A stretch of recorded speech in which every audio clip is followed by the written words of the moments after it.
Welcome guys, I'm HOJ, and in today's video I'll be playing a Boros Aggro deck. And first I'll be going over kind of what every card does, sort of the basic premise of the deck. Then we'll get into 5 best of 1 standard ranked ladder games. And then I'll do kind of a wrap up where I give some closing thoughts. In the video description you will also see a playlist for this deck, as well as a couple other decks that I've got. You can check those out if you're interested. I'll also have a link to the full deck list and a link to the win rate percentage stats, and then also a link for you to subscribe if you'd like to. So jumping into the deck, basically this is essentially a mono white deck with Imodane's Recruiter. And you could go completely mono white if you wanted to, but I feel like Imodane's Recruiter is such a powerful card that it really just makes a mono white deck just that much better, because just being able to give everything haste and swing in for the win a turn earlier is so powerful. So that's the reason it's in here. So for the deck, we have 21 sources. It's pretty low to the ground. So 21 land. We've got 2 copies of Dalkovan Encampment, which enters tapped unless you control a swamp or mountain. Now, notably, because we do have Sacred Foundry in this deck, which is considered a mountain, this will come in untapped if you have a Sacred Foundry in play. Otherwise, it's just kind of a tapped land, but it's very powerful. It taps for white, and then for 1 white and 2 other and tap. Whenever you attack this turn, create 2 1/1 red warrior creature tokens that are tapped and attacking. Sacrifice them at the beginning of the next end step. So a nice little powerful effect to help get some additional attackers. 4 copies of Basic Plains, 4 copies of Inspiring Vantage, which is a land that enters tapped unless you control 2 or fewer other lands and taps for red or white. 4 copies of Sacred Foundry, which is a mountain plains, and as it enters you can pay 2 life to have it come in untapped, otherwise it's tapped, and it can tap for red or white. 4 copies of Sunbillow Verge, which taps for white, and then it can also additionally tap alternatively for red if you control a mountain or plains. And then 3 copies of Starting Town, which enters tapped unless it's your first, second, or third turn of the game, and it taps for 1 colorless, or you can pay 1 life and add 1 mana of any color. So 21 land is about as low as I want to go, but it is a pretty low to the ground deck. We only have about 8 cards here in our 3-drop slot, and most of these are really basically 1-drops. So going from the bottom, we have 4 copies of Cheeky House Mouse, which is 1 white, a 2/1 mouse that has a adventure split where you can cast it as a sorcery for 1 white to give target creature +1/+1 until end of turn, and it can't be blocked by creatures with power 3 or greater. So you can do that first, and then you can play it as a 2/1, or just play it as a 2/1. Then you have 4 copies of Descendant of Storms, which is 1 white for a 2/1, and whenever this creature attacks, you may pay 1 white and 1 other. If you do, it endures 1. And so when it endures, you put either a +1/+1 counter on it, or you can create a 1/1 white spirit creature token. 2 copies of Seam Rip. Basically, I wanted to have about 6 different pieces of removal in this deck. I wanted it to be pretty creature dense, but also have some removal. Seam Rip is a really nice one. 1 white, it's an enchantment. When this enchantment enters, exile target non-land permanent and opponent controls with mana value 2 or less until this enchantment leaves the battlefield. So really nice against a lot of the other aggressive decks. It's also good at targeting Agatha's Cauldron in the Izzet sort of main, one of the main matches in the field right now. And then we have 4 copies of Veteran Survivor, which is 1 white as a human survivor, 2/1 creature, and it has survival at the beginning of your second main phase. If this creature is tapped, exile up to 1 target card from a graveyard. As long as there are 3 or more cards exiled with this creature, it gets +3/+3 and has hexproof. So essentially this is our way of having graveyard interaction. Basically, when you attack with this, during the second main phase, you can then take a card from their graveyard and exile it. So useful against a lot of the graveyard recursion strategy decks. It's great against Izzet Cauldron. Yeah, that's part of the reason it's in the deck, and it's also just a 2/1 that attacks on turn 2. 2 copies of Dryad Militant, which is 1 white or green, and we're just playing white in this deck, so it's 1 white, which is a 2/1 Dryad Soldier. If an instant or sorcery card would be put into graveyard from anywhere, exile it instead. So primarily in the Izzet Cauldron matchup, this is good against Winter Night Stories, just so they can't use it to harmonize after casting it the first time. It's also good in a couple other... there's, I think, a Run Wild in red decks where they try to play it again for harmonize. So it's pretty... really, it's just here because it's a 2/1 for 1, but it's a nice little added bonus. For our 2 drops, we have 2 copies of Ademi of the Silkchutes, which is 1 white and 1 other, which is a legendary creature, Spider Human Hero. It is a 3/2 creature with flash, so it can be played at instant speed. And for 1 colorless mana, you can pay to give it flying until end of turn. And for 1 colorless mana, you can sacrifice it to give creatures you control hexproof and indestructible until end of turn. So a nice way to kind of give you some insurance against all the board wipes that are out there. And also just being able to play it as a flash creature is nice, and sometimes you get to ambush a creature, which is great. 4 copies of Sheltered by Ghosts, which is kind of a staple white removal. 1 white and 1 other, Enchantment Aura. Enchant a creature you control. When this aura enters, exile a target non-land permanent and opponent controls until this aura leaves the battlefield. Enchanted creature gets +1/+0 and has lifelink and ward 2. So yeah, this gives us some game against mono red. The lifelink is super important, and also being able to hit any non-land permanents helps out against some very problematic cards, like in the artifact matchup where they have, I think it's, oh god, I can't think of the name of it. It's Star Pinnacle or something like that. It's 2 white and 1 other. It's an artifact and comes in and just every permanent mana value 2 or less gets exiled, and so this is a nice way to get rid of that. 4 copies of Sunstar Chaplain, which is 1 white and 1 other, which is a human cleric 3/2 creature. At the beginning of your end step, if you control 2 or more tapped creatures, put a +1/+1 counter on target creature you control. Also, you can pay 2 mana and remove a +1/+1 counter from a creature you control to tap target artifact or creature. So, very nice aggressive card. Just a 3/2 body for 2 mana is great. And then being able to get extra counters for attacking is also really nice. And then you can use those counters to tap down potential blockers. So I think potentially fantastic card for this deck. 4 copies of Voice of Victory, 1 white and 1 other, which is a human bard, 1/3 creature with Mobilize 2. Mobilizes whenever this creature attacks, create 2 tapped and attacking and 1/1 red warrior creature tokens, and then sacrifice them at the beginning of the next end step. And then also your opponents can't cast spells during your turn. So this is a nice little extra layer of text, which sometimes opponents will miss. I know I definitely have myself. It's so nice to be able to have this in play and just know that they can't do literally anything.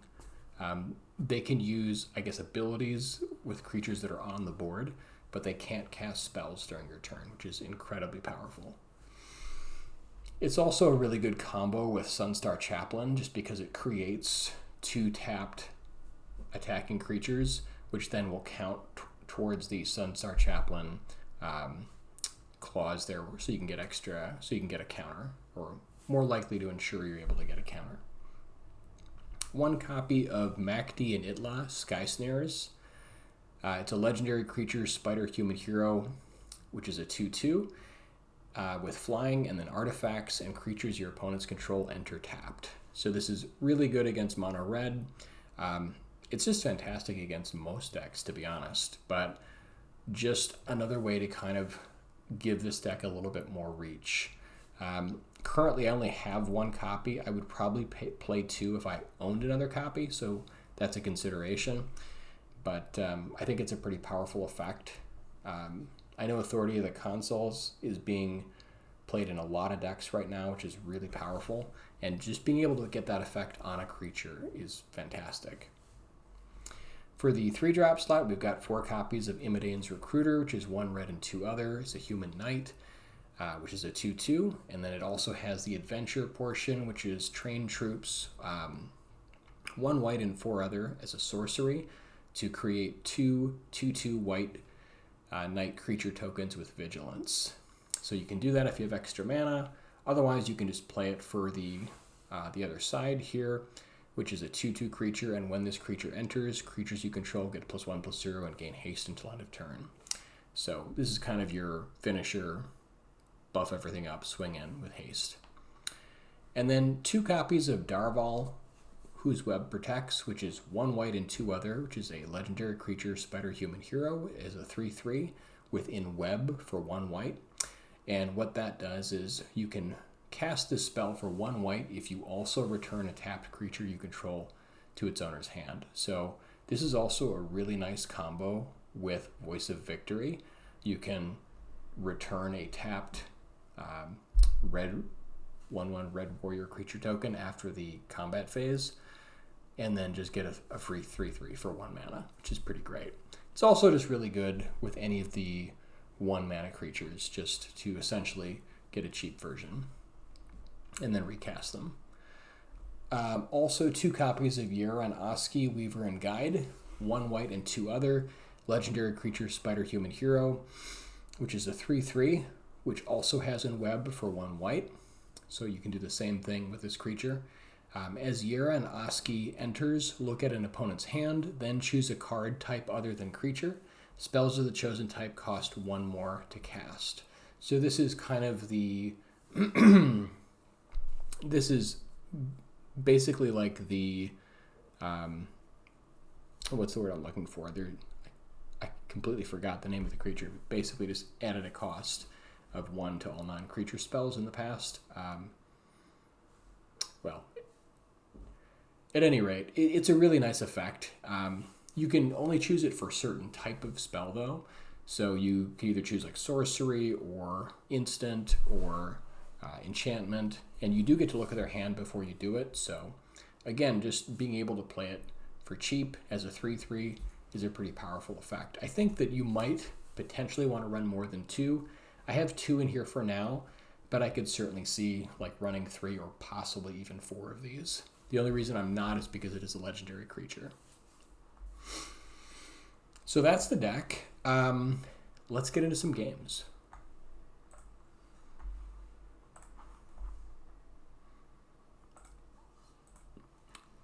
And I think there's still a lot of interplay that I'm just kind of discovering as I'm going.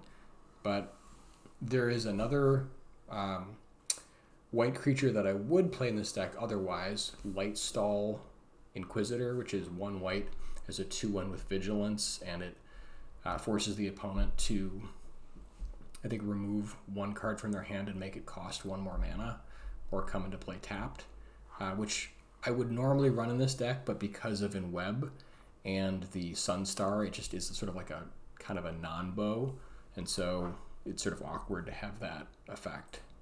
Just the fact that it has vigilance essentially makes it so that I don't want to play it.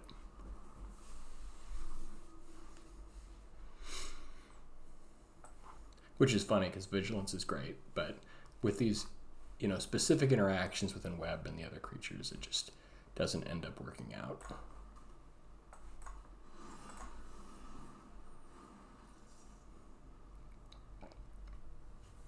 So it looks like mono white life gain. Yep. Thankfully, we have Sheltered by Ghosts.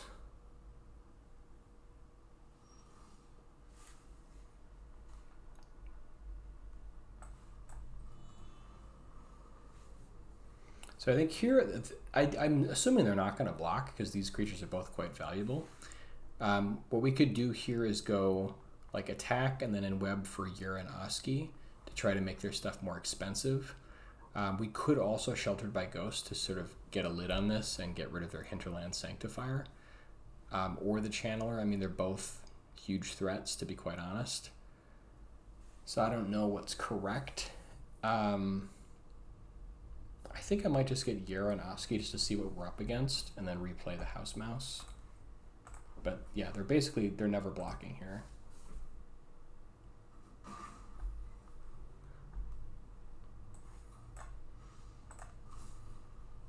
This is also nice with House Mouse because then we can use this adventure side of it again. Okay, so they've got their own Sheltered by Ghosts and Get Lost. So I think I want to have their enchantments cost more.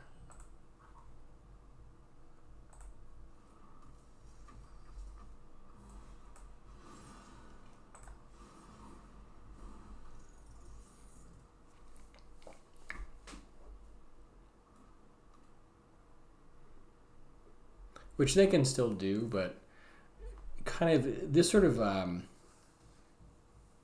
yeah, the war of the Sheltered by Ghosts, you want to be the last person standing with a Sheltered by Ghosts. So if we can get them to play theirs first, then we can use ours to get rid of theirs and so on and so forth.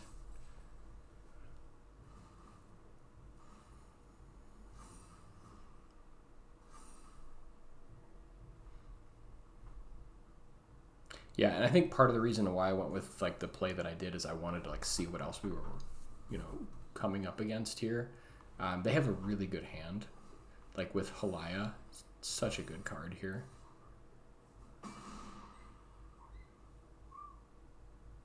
They're getting like good replacement, card draw,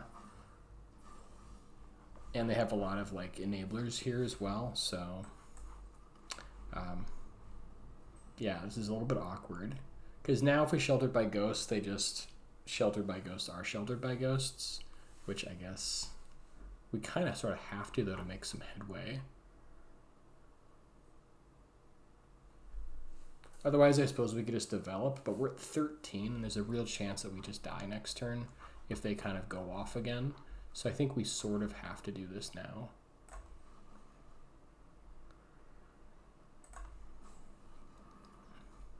Yeah, and the awkward thing is that when we named enchantment, it actually affects our copies of it also, so it's not just theirs.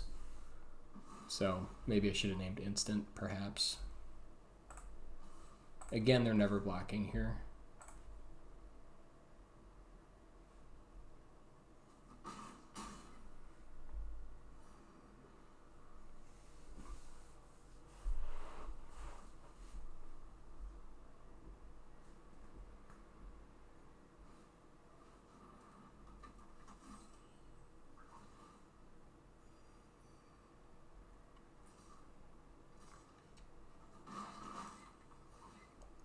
Okay, so they're just getting a little bit of card draw, which I get.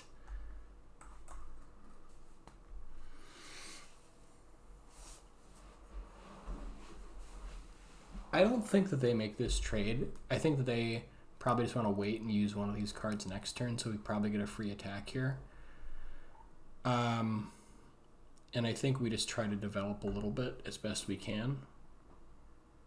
They don't know our hand, so we could maybe try to like get a sneaky attack with House Mouse.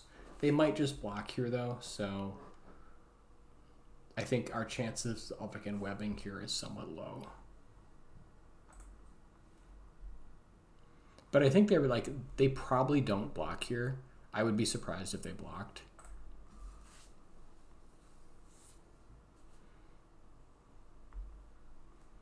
So I think we might be able to finesse a little bit of damage here. This is a little bit of a crazy move, but I don't think they block. Yeah.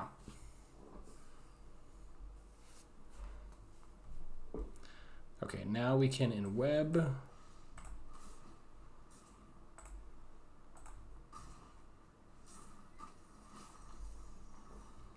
And part of it's because they have so much life gain. But the other thing is just like, this is just like a much more valuable card, Halaya. I think we want to hold back on the cheeky House Mouse so we can use its adventure and then play Voice of Victory here. But yeah, we're in a really bad spot with the removal they've got.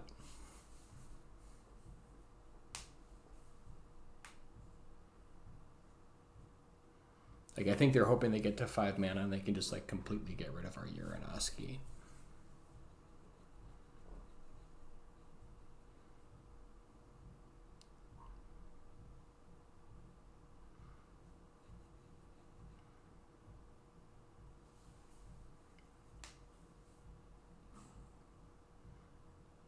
This is just like a really uphill battle fight. Okay, and they're just going for it. I mean, that makes sense. They just want to reset.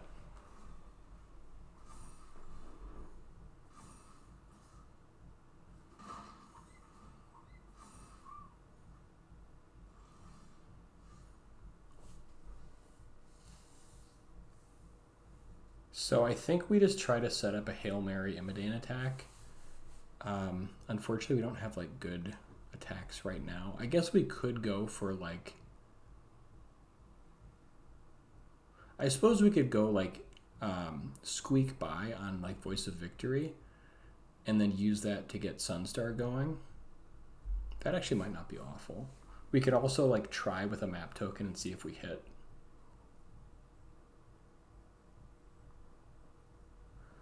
I think I'm going to do the Squeak by.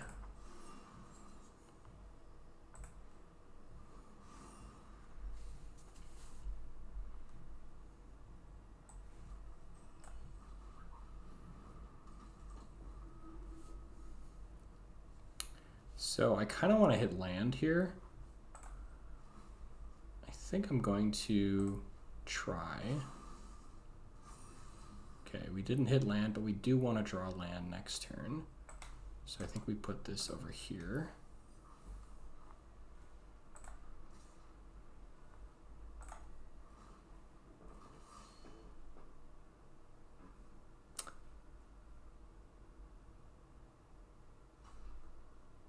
Oh, you know what? I forgot that they can actually block these.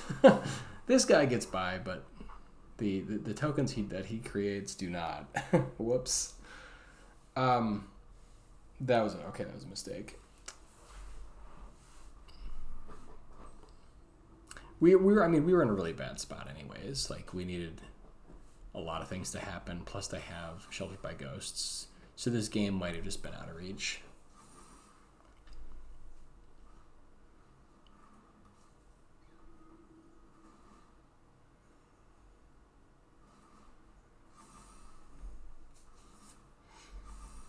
I'm still kind of getting used to some of these cards myself also, so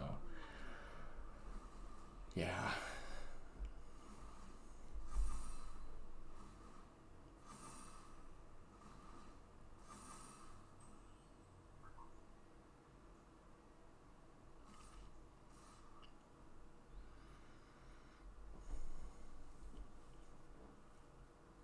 So if we just take it, is there any way we can possibly come back? If we draw land, we play both, swing in. He's at 20. I think we're just dead, honestly.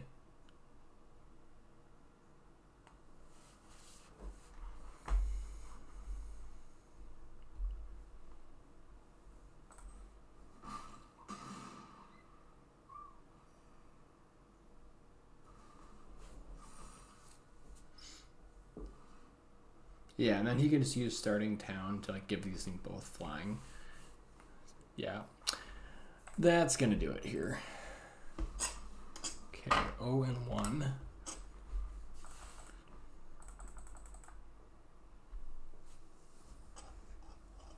Yeah, definitely a misplay there on my part, but we were a little overmatched in that game anyways.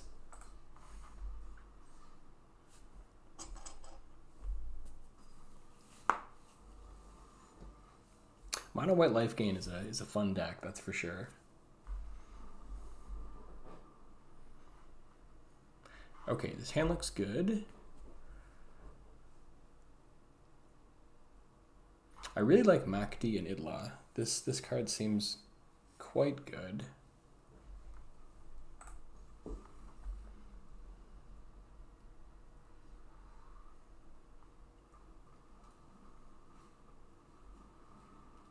Okay, is it Cauldron?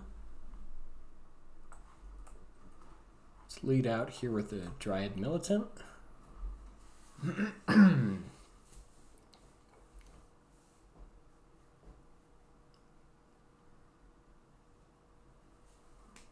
So this is at least good against Winternight Stories.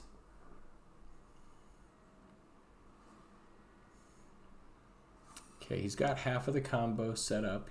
All he needs now is the Agatha's Cauldron.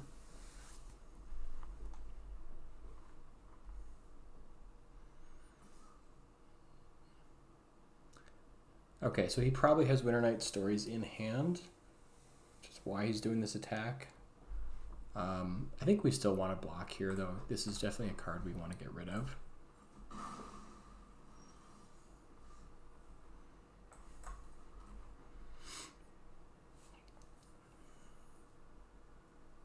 Probably just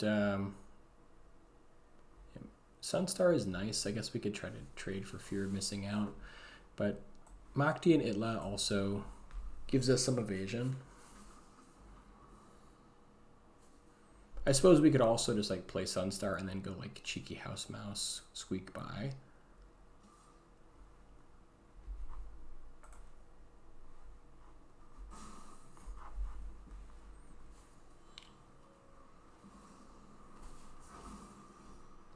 Okay, he's got Vivi.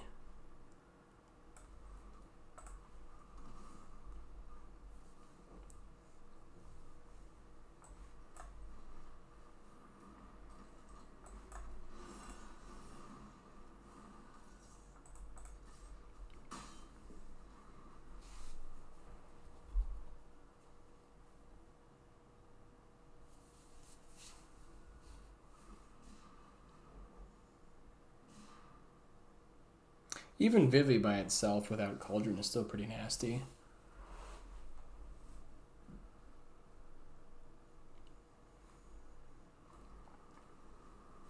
Okay, and he's got the full combo.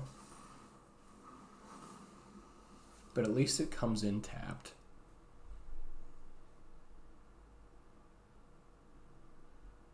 That is kind of a nice little added bonus to Makdee and Itla.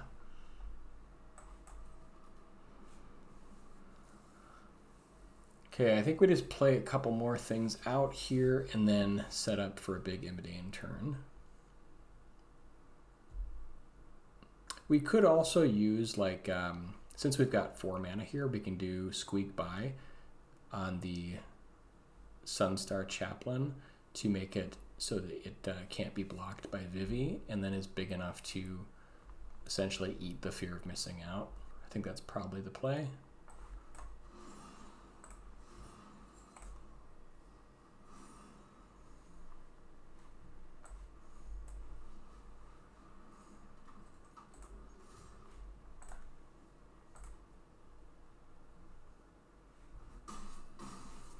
And we get double activations, which is great. Where do we want them? Probably just on Makdee and Itla, to be honest. Just make this a 4/4, I think. I guess we could make these like both 4/3s so they can, but like Vivi's gonna get bigger. I think we just put it all on Makdee.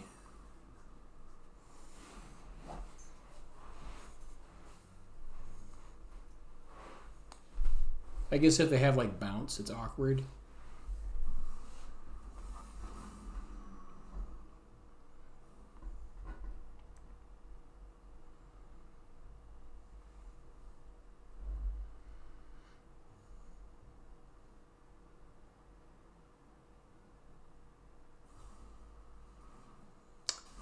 Okay, a little surprising they did that on Chaplain instead of Makdee.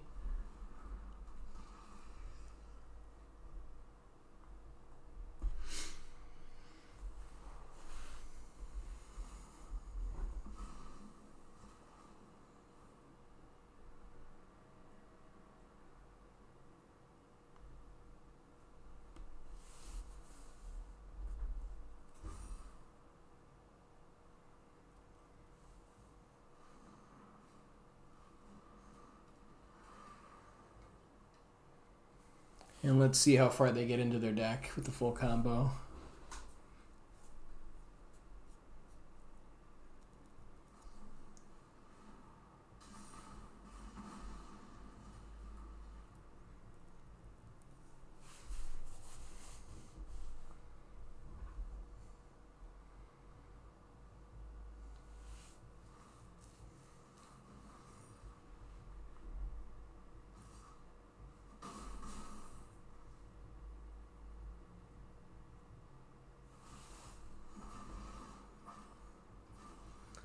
Okay, we actually have a turn, which is amazing. Yeah, Makdee and Itla, very good in this particular setup. So now we can use this to get rid of Agatha's Cauldron. They still have Vivi. Can we... Oh, never mind, we can just kill them. No reason to get all fancy here. Let's just win the game. I think that's enough, right? Yeah. All right, 1-1.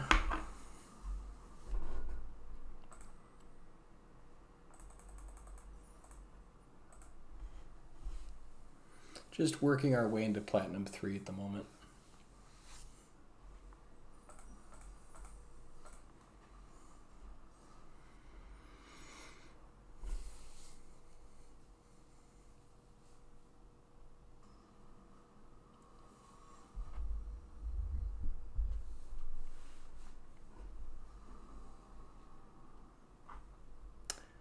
One lander is not going to work. This is a great hand, but definitely want 2 land at least.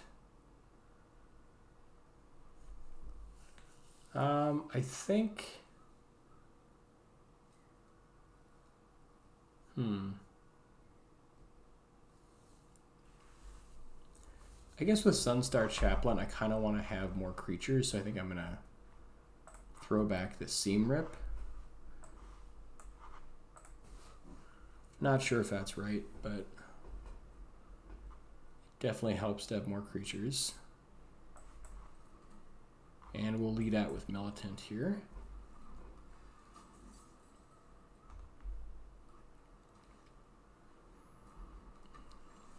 Okay, it looks like we're playing another mono white deck maybe, or possibly Boros. Yera and Oski is pretty sweet. So we could go Cheeky House Mouse to make sure that he can't block, and then Yera and Oski. I kind of like that, just because I think there's a decent chance he just blocks here. So we want to set up Yera and Oski if we can.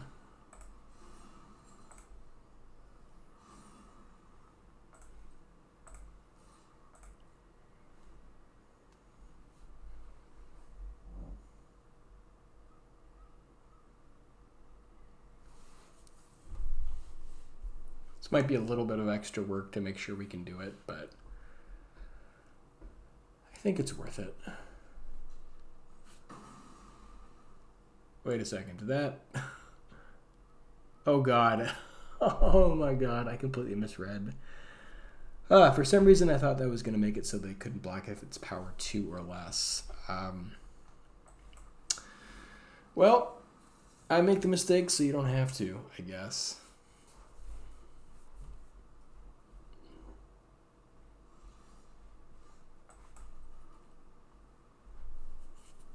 Okay, so we can still play both of these. A little bit slower out of the gate than I would have planned.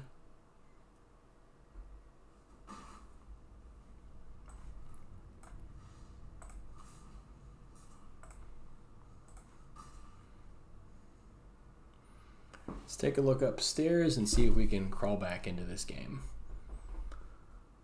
Okay, they have enchantments and artifacts. What do they probably want to do? They probably want to get Enduring Innocence down, so let's get that. Let's slow that down a little bit.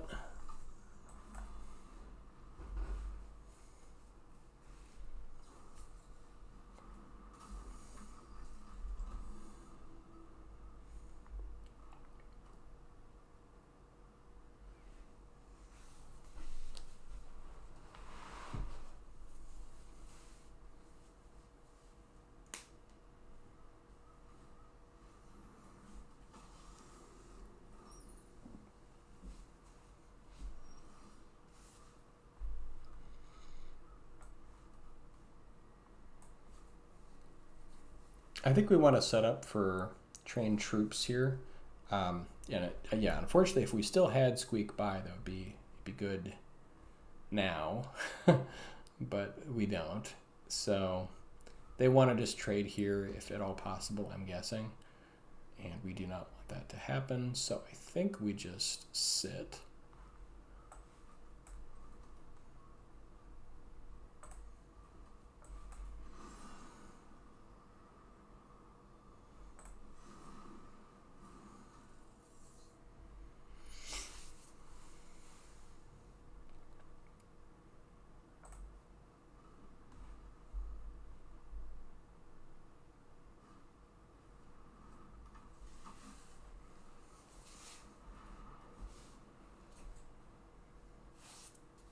This is another card that I considered. Lumen class frigate does look pretty good.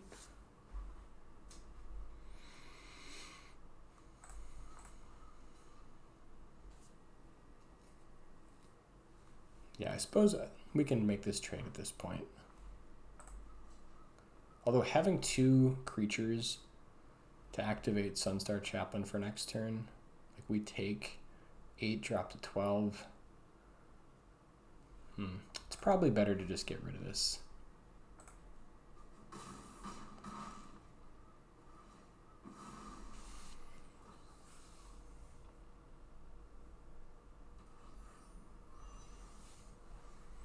Okay, Seam Rip is pretty good here. I kind of want to just go like Recruiter plus Seam Rip and then be able to activate Chaplain. It's not a very good Recruiter, admittedly, but I think it's kind of where we're at right now.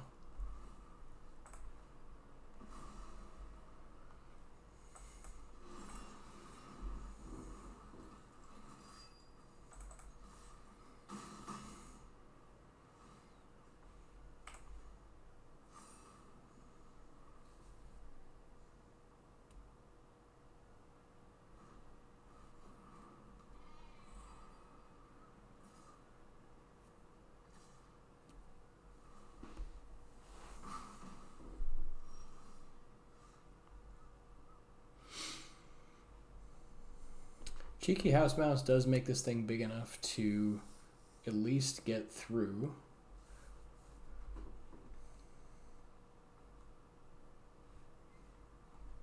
And I guess if we attack with Recruiter, they probably just trade here so we don't get the pump. But it's at least worth getting rid of this thing.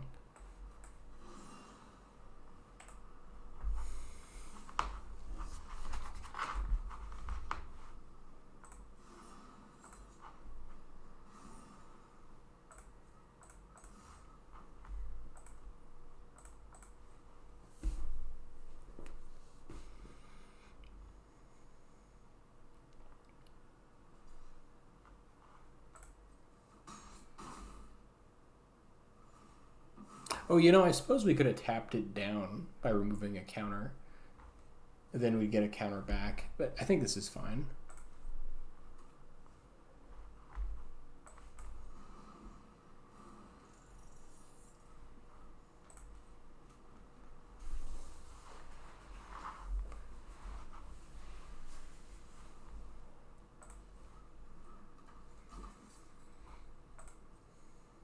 Yeah, Enduring Innocence is pretty good.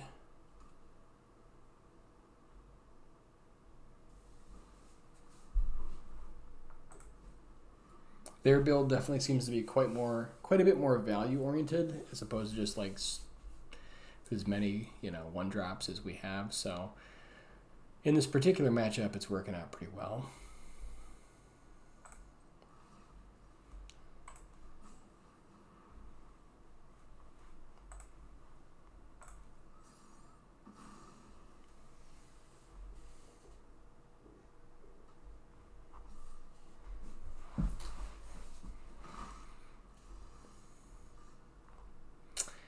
That is not going to do it. Yeah. Guess let's play it in case we draw like trained troops.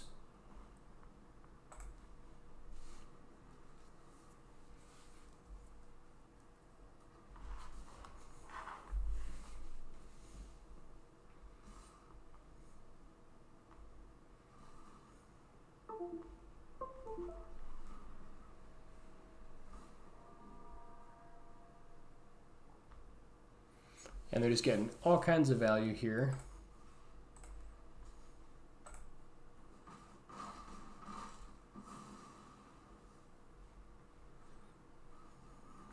Yeah, that's going to do it. Okay, 1 and 2.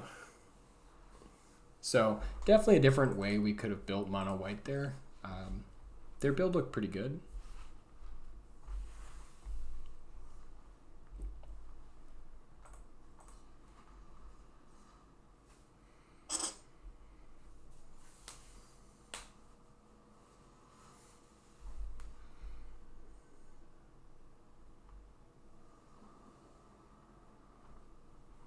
Okay, opening hand looks good.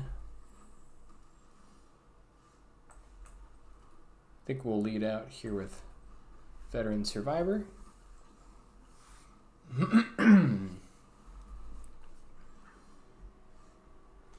Mono green aggro. Okay. Guess we can just go like Seam Rip here. Or we could just play Chaplain and then set up for Seam Rip next turn. I kind of like that more. Actually, let's go Voice of Victory, I think.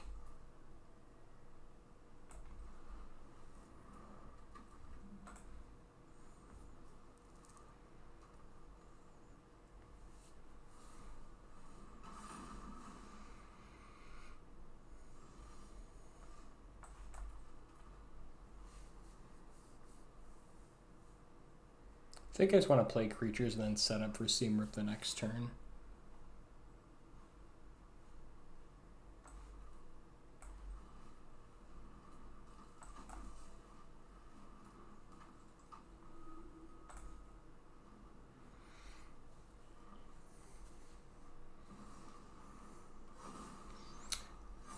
That is definitely a good one.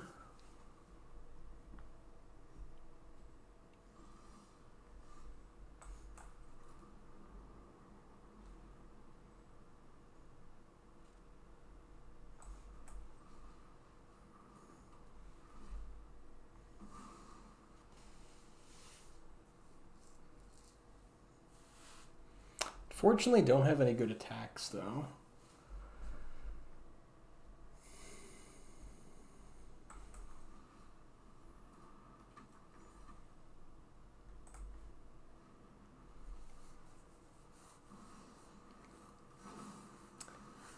Oh, wow. Double Ouroboros.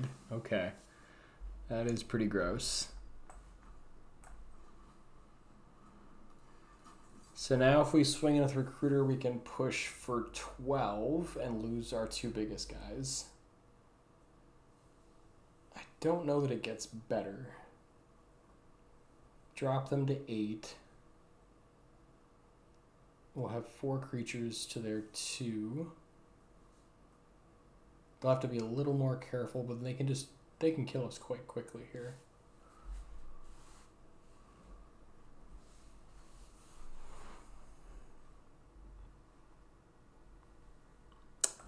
Yeah, unfortunately, I think we gotta wait.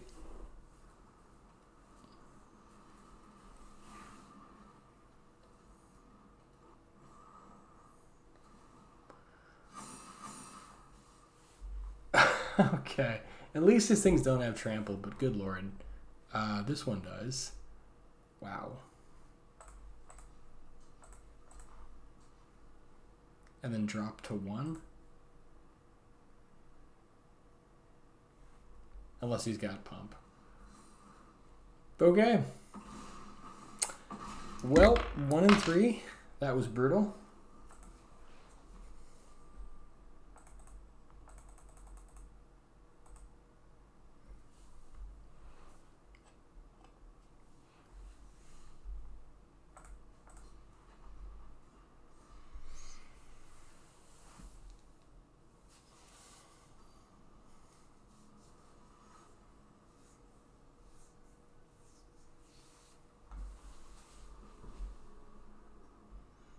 Okay, I think this hand looks good. I'm not sure anymore.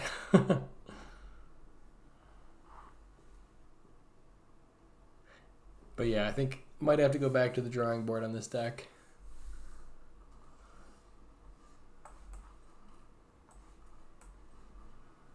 We'll lead out with Survivor, hoping to enweb this next turn.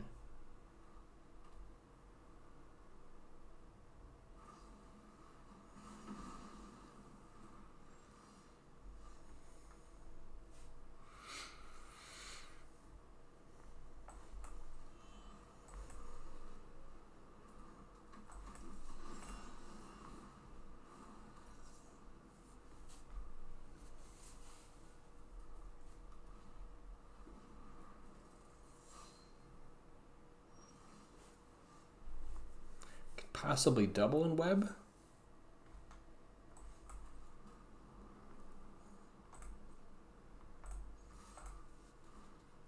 Gonna decline here. Yeah, that feels pretty good.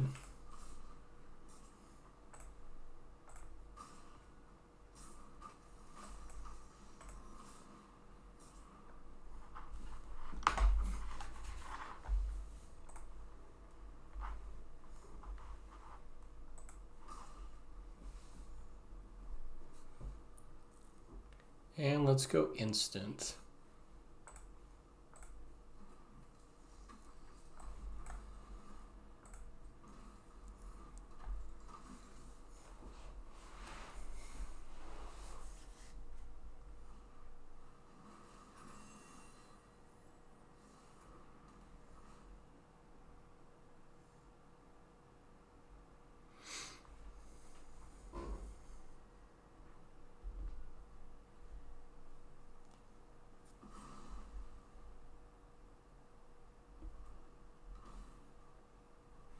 So now they can use Boros Charm to make this.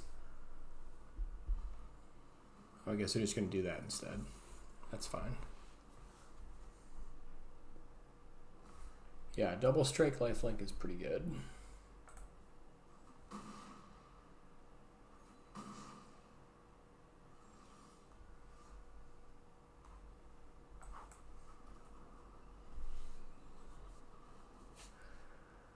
Okay, so I think we Descendant of Storms to endure and make a token as a blocker.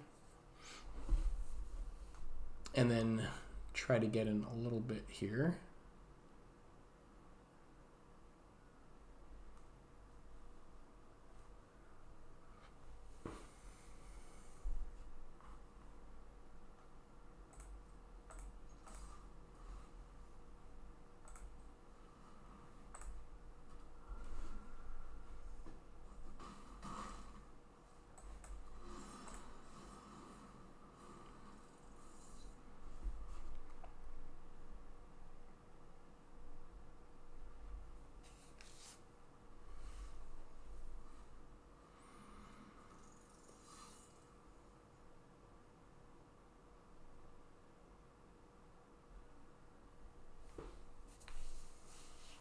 We're going to need some removal of our own to deal with this, though.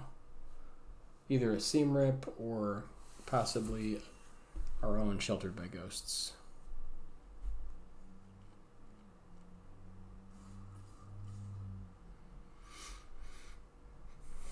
Okay, they've got Boros Charm to give something double strike, potentially.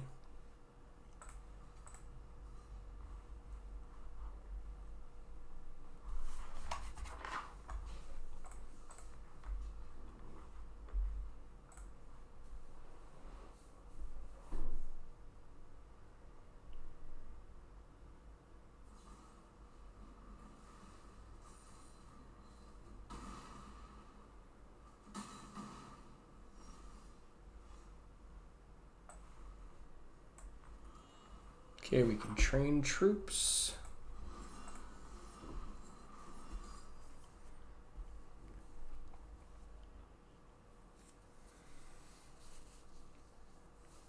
Fortunately, don't have enough to make another 1/1 here, but I think we probably just get in with the Descendant here.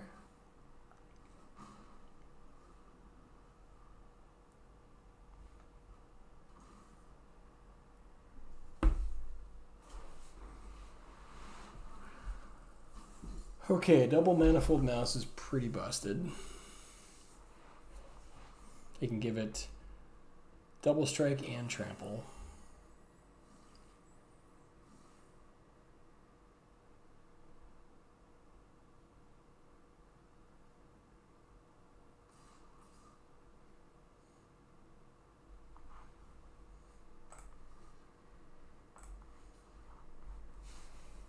The nice thing is we can just double block here and then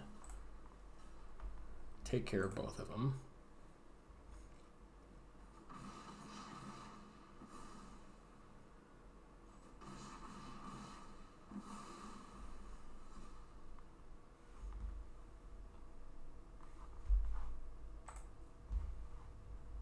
Okay, I don't know what's happening here. Are we getting some kind of...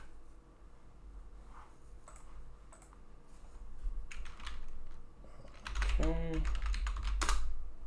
I think this kind of bugged out. Have not seen this particular error.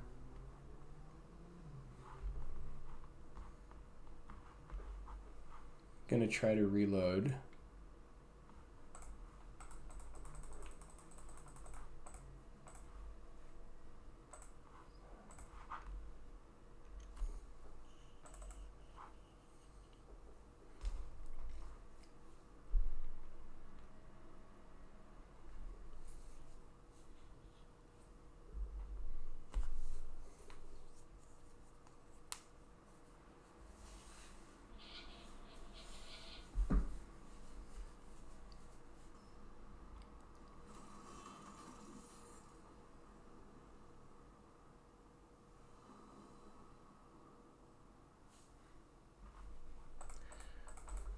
Okay, still can't do anything with this. This is a little messed up. We're just getting timed out.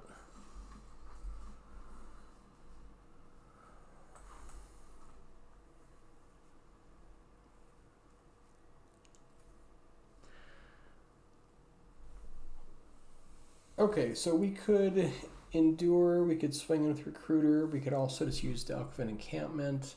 We're at 6, so he can get a bunch of double strike going. I think we just want to attack with Descendant of Storms and endure. Actually, probably Recruiter as well.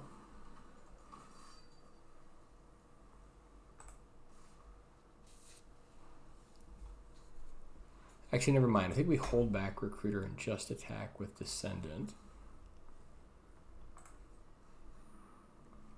And create a...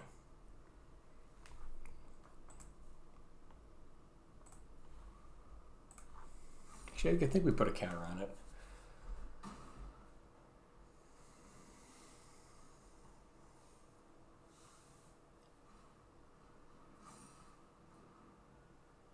That was a nice pickup for them.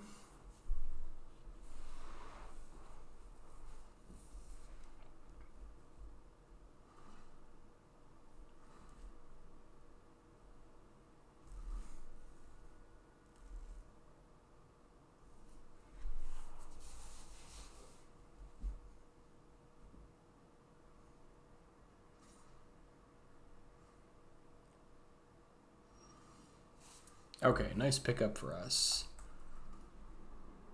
Can train troops again.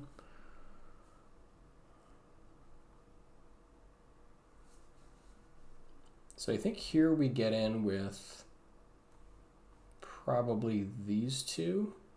Actually, I think we just get in with Descendant of Storms. Try to trade for their 2-3. Still be a little bit careful.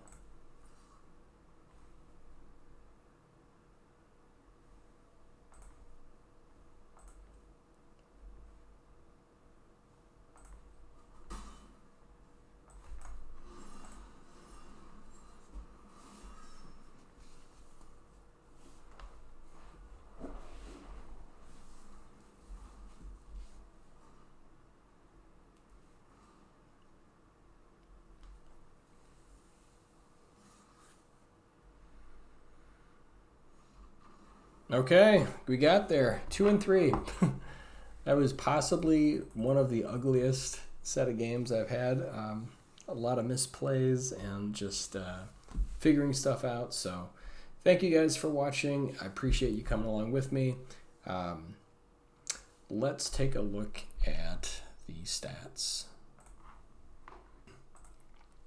All right, so I don't think they all loaded. We did end up going 2 and 3, so should be 40% win rate currently. I think it's only loading the first 4 games, showing 1 win and 3 losses. Still not great. I think this could probably be tuned a whole lot. Looking back at the deck itself, you know, just in the one game that we had against the mono white deck, I think there were a lot of potential room to improve with some of the cards that they were running. I think I kind of opted for more of just like a bunch of 1-drops and then just some aggressive creatures there, but not nearly enough interaction. So I think pretty much there are some fun things going on here, but I kind of want to just scrap this deck and take it back to the drawing board. Would love to know your thoughts in the comments.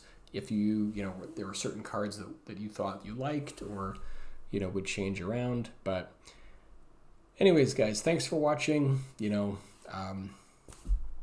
I'm not a great player. You know, I have some good streaks, some really bad streaks. So thanks for coming along with me. If you had fun and you know, enjoyed this and do want to see more standard videos, I will be making some more videos, and if you want, you can subscribe. But yeah, I'm not perfect. I have some bad runs. So thanks, guys. See you in the next one.